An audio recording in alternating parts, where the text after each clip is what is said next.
जन्मेपछि नानी बाबु 1 महिना भित्र, जन्मेपछि नानी बाबु 1 महिना भित्र, जाँचिदिउँ है सबले आँखा के छ भित्र, जाँचिदिउँ है सबले आँखा के छ भित्र।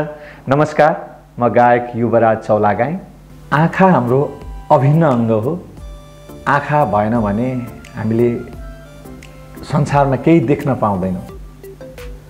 तसर्थ भर्खरै जन्मिएको शिशुहरूको चाहिँ एकदमै चाँडोभन्दा चाँडो आँखा जाँच गराउँ र वृद्धहरूको पनि आँखा टाइममा जचाउने बानी बसालौँ। किनकि घरमा हामी आफ्नो काम कार्यमा राखेका हुन्छौँ, यो कुरामा ध्यान दिएका हुँदैनौँ।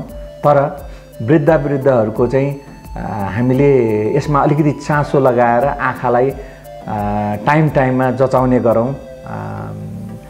आँखा जचायौँ भने संसार देख्न पाइन्छ।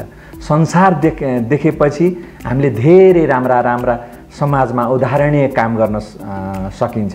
त्यसकारणले नवजात शिशुलाई सबभन्दा पहिला नवजात शिशुहरूलाई चाहिँ आँखा जचाउने एकदमै बानी बसालौँ र जुनसुकै क्षेत्रमा रहे तापनि हामी अब कामको सिलसिलामा धेरै कामहरू गरिराखेका हुन्छौँ।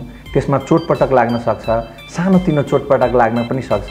त्यसमा हेलचक्राइ नगरिकन तुरुन्तै सम्बन्धित ठाउँमा जाँच गराइहालौँ र आफू एकदमै सचेत भएर यसमा चाहिँ लागौँ। आफ्नो आँखालाई माया गरौँ। विश्व दृष्टि दिवस 2082 को हार्दिक मङ्गलमय शुभकामना व्यक्त गर्दछु।